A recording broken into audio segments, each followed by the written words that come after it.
Hello, children. Hello, children. My name is Mr. Bill, and I am privileged to be in fellowship with Friendship Missionary Baptist Church. And I have a book I want to share with you today. I know you'll enjoy it. You'll see a familiar face and a familiar name you'll hear. And I hope you'll enjoy reading this with me. And you might even, if your mom, dad, brother, sister, grandma, aunt, uncle, say it's okay, perhaps you could go pick this up at the library. Okay? It's a book that's entitled Stacey's Extraordinary Words. And the book is written by Stacey Abrams. You may remember that name. It should be a familiar name for you. Stacey Abrams has been very much in the news recently, and we'll be hearing more and more about her as we move into the primary election season. Okay, and here's Stacey's mom, and here's Stacey right here. Stacey loved words.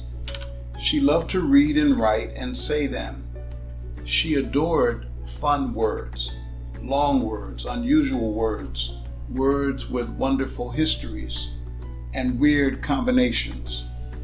Whenever Stacey learned a new word, it was like making a new friend. First, she would find the dictionary. Then she would look up where the word had come from and learn its secrets. Did any of its letters hide and stay quiet? Like the P in ptarmigan,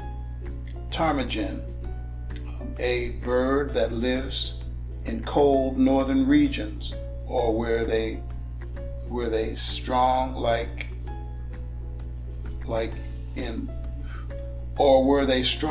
the eye in bright? And this word, ptarmigan, is ptarmigan. It's a 3-syllable word. The P is silent.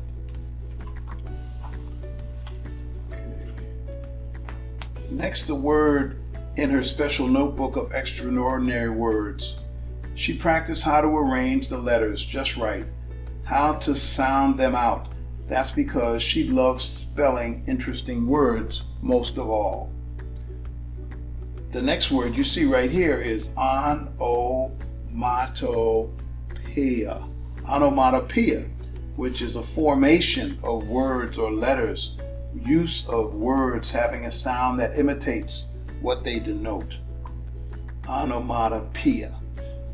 With her favorite words, she would try to remember their quirks, what made them special. When she saw a super long word like onomatopoeia, a funny word to describe the sounds of other words, she had to jump and sway. Words like duckling made her grin, persnickety tickled her tongue. Sometimes Stacey thought that words understood her better than people did. When she sat by herself during recess, they never teased her about being quiet, or about being clumsy when she fell, or awkward when the joke in her head came out wrong. When she read books under the covers, words never told her to go to sleep. Words understood why she was grumpy or anxious. In fact, words helped her explain what she was feeling, if only to herself. You see, she has the flashlight and she's reading under the covers. Okay? Words allowed her to continue reading and not telling her to go to bed like her mom, her dad, or big sisters might have told her to do. One day, Stacey's teacher, Mrs. Blakesley, asked her to wait after class. She squirmed in her seat because she was afraid. Petrified, another way to say really afraid. Usually the teacher only kept a student after class because of a blunder, a mistake. Mrs. Blakesley called Stacey to her desk and she returned her spelling test. A big red 100 sat at the top of the page. The teacher asked her, "Do you know what a spelling bee is?" A really smart insect, Stacey joked. The teacher smiled. A spelling bee is a contest where students compete to spell as many words correctly as they can. I would like for you to participate. Stacey couldn't believe it. Who else will be there? I am nominating you and Jake. The spelling bee is next week. Stacey's excitement suddenly evaporated. Jake was not her friend. Okay, this is Stacey and this is Jake. Okay? He was a bully who knew words too. Just yesterday, he used a complicated word that made Suki cry. Suki, I believe, is one of these little girls here. Last week, she heard him say something cruel to Zivko, I believe he's here, about his accent. Stacey thought it was stupendous that Zivko knew words in 2 different languages. Okay, so he's multilingual. He speaks more than 1 language. He speaks 2. Stacey knew as many words as Jake did. She wanted to say something when he said mean things to her friends, but she was intimidated, scared in other words, because sometimes he said hurtful things to her too. She wished she had used her clever words to help Suki or Zivko or herself by speaking up. Perhaps at this spelling bee, she would be braver. At the spelling bee, she would not be silent. All week long, Stacey studied her spelling words from school and the ones she kept in her notebook. And here's one of them right here.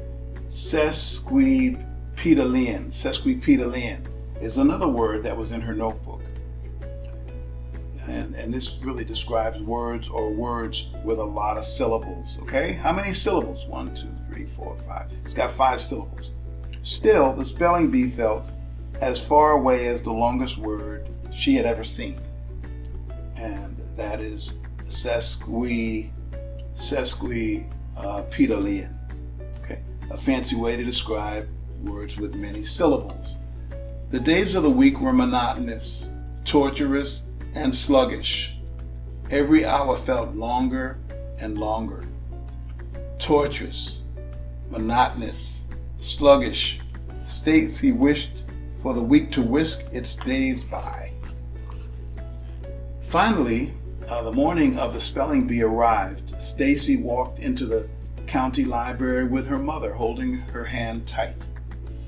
Mama gave her a big hug and whispered into her ear, "Just do your best. Your dad and I are very proud of you." Okay, you can see her mother hugging her here and uttering those comforting words. Just do your best. Your dad and I are very proud of you. Stacey followed her teacher to the room where the other students waited until it was time to go. Then they went on to a stage. The announcer explained the rules. You see, there's Stacey with her teacher, and there's the gentleman that she's not the best of friends with. Kids stepped up to the microphone one by one to get their word. If they spelled it right, the announcer told them so, but if they made a mistake, a bell would ring. The student would have to leave the stage.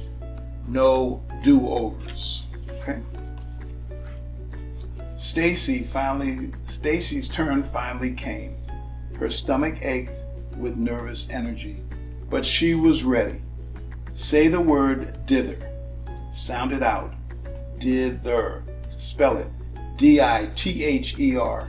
That is correct. The announcer called on the next student and the next. Promptly, enormous, shutter, transportation, craggy, reception, village. Finally, only 3 contestants remained. Stacey and Jake, and a girl from another school. The girl went up to spell her word. Ding! She had spelled chocolate without the second O. Okay, so that disqualified the other girl because she misspelled the word chocolate. We are down to our final two contestants, the announcer told the audience. Jake took a long time to spell accept. Stacey got squeezed, but she remembered the lost letters she adored, like Q and Z. Jake tackled clamoring. Stacey conquered disengage. Then Jake defeated jump geometry. Stacey returned to the podium, ready to do battle with her next word. She repeated it. She pronounced it. She spelled it. Instantaneous. Instantaneous. The word instantaneous. Okay? So she and Jake continue in the spelling bee. As she waited for the announcer, the bell dinged. And she spelled the word instantaneous incorrectly. She couldn't hear the rest of what he said. Tears filled her eyes, but she stayed on stage like a good sport as Jake got his trophy and she received her second place ribbon. Everyone congratulated Jake, and so did she. Good job, Jake laughed and rolled his eyes. At least I know the difference between I and E. Stacey felt embarrassed, but she refused to let Jake make her cry. Well, I misspelled my word, but I do know how to be courteous. You should try it, said Stacey. She turned away and went to find her mom. If today were like one of those stories Stacey loved most, she would have won. And Jake would have learned that words were a gift that shouldn't be used to hurt people. But things didn't always happen that way in real life. Sometimes change was harder, and it didn't happen right away. Stacey felt a hand brush at her cheek. It opened her fist and smoothed out the ribbon. Mama, she said. She put a butterscotch candy on top, Stacey's favorite kind. You know, you okay? You okay? Yeah, she was comforted by her mother's touch and that piece of butterscotch candy that went on her tongue. So Stacey said, I lost. But you came so far, said her mother, nearly to the very end. Not far enough. I got the wrong letter and I didn't win. I failed. And Stacey looked sad. You only fail if you stop, her mother reminded her. I know there's a word for that. You know it too. Stacey thought about it. One of her favorite words, perseverance. Exactly. Let's go home and learn more words. There's always next year.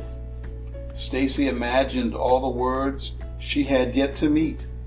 New words, new ways to speak up and help others. She'd find them all. No, Mama, there's always tomorrow. And you can see how from that point on, Stacey has achieved and she has done well. And she's been exemplary in her efforts. Well, that's the fun story about Stacey Abrams. I hope you enjoyed it, and I hope it might even be something you'd follow up on. You could follow up with Stacey Abrams online, and you could find out more about her history and what she's doing in the future. Thank you so very much for your attention. All the best, and continue to enjoy your days, your beautiful summer days.